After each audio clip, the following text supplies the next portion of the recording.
Good evening friends. আজি ওচৰতে খুৰী এজনীৰ ঘৰ লোৱা পূজা আছিল।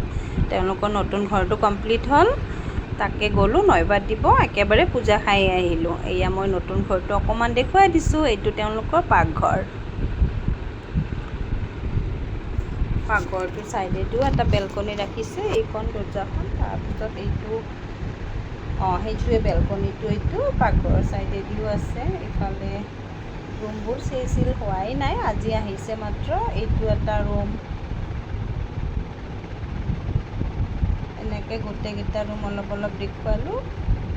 এইটো ড্ৰয়িং ৰুম চাগে হ'ব তেওঁলোকৰ। আজিতো আৰু চবতে মানুহ বহিছে। এইখন চিৰিখনেদি উঠি আহিছিলোঁ, আৰু এইফালে এটা ধুনীয়া বেলকনি, একদম হাইৱেৰ লগতে ঘৰটো। এইফালে চাই থাকক কোনে ক'লৈ গৈ আছে বহি পেলাই।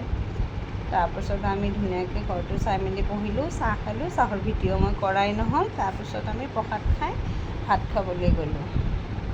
ভাততো আৰু পূজা বুলিলে নিৰামিষে হ'ব দিয়কচোন। ভাত খাব বহিলোঁ, বহুত মানুহ বহিছে। এইটো আৰু মন্দিৰ, বহুত মানুহ বহিছে অলৰেডি, আমিও বহিলোঁ। ভাতত দিলে দাইল, মচুৰ দাইল, ভাত, মচুৰ দাইল, মাহৰ দাইল, তৰকাৰী, বেঙেনা চপ, তাৰপাছত থাকিল পাপৰ, পনীৰ আৰু কিবা কিবি পায়সো আছিল। পাহৰিয়ে থাকিলোঁ নহয় কি কি খালোঁ। Bye bye.